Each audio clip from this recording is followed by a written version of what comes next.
адамдармен қарым-қатынаста жақындық деңгейі дегенді ұстанған жақсы. Сол ұстаныммен сен көп қателік жібермейсің сонда. Ол дегеніміз мысалы оның бір түрі барлығымен сәлемің дұрыс болсын деген. Ол бірінші деңгей, ең төменгі сатысы деңгей. Екінші деңгей ол көбімен ашықтау бол. Ойнап күлуге болады, әзілдесіп қазындасуға болады, бірге анда-мында барып келуге болады, жеңіл-желпі жаққа. Жауапкершілігі жоқ, ондай ауыртпашылығы жоқ дегендей. Сондай жерде бір сондай деңгейде адамдармен біраз адаммен араласуға болады, бірақ бәрімен емес. Үшінші деңгей ол одан да жақын, кейбіреулермен жақын бол деген деңгей. Ол дегеніміз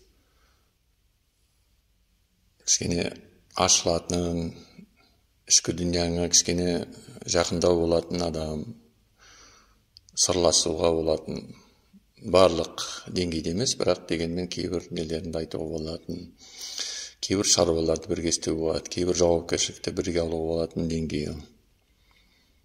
Ол үшінші деңгей. Төртінші деңгей ең жақын, ол бірен саранмен ғана дос бол дейді. Неке саяқ. Бір адам, екі адам болуы мүмкін ол дос. Одан көп емес.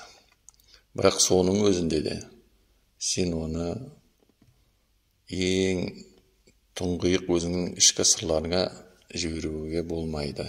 Егер өмірде қателескің келмесе. Себебі жағдай әртүрлі болады. Бүгінгі сенің жан досың ертең қасас жауың болуы мүмкін. Мысалға, Құдай біледі, оны ешкім айта алмайды алдын ала. Сол кезде сенің бүкіл ішкі дүнияңды білетін адам, бүкіл қыр-сырыңды білетін адам, бүкіл жақсы жақтарымен жаман жақтарыңды, қиын жақтарыңмен оңай жақтарыңды білетін адам соның бәрін қолдануы мүмкін. Сондықтан ең түпкі ішкі дүнияңа көп жақындату болмайды ешкімді де, кім болса да. Ол сенің өзіңнің жеке өзіңнің орның, сондықтан оны ұстай білу керек. Міне осындай 4 деңгеймен қолдансаң, осы 4 деңгейді адамдармен қарым-қатынаста біраз қателіктерден құтылып қалуға болады.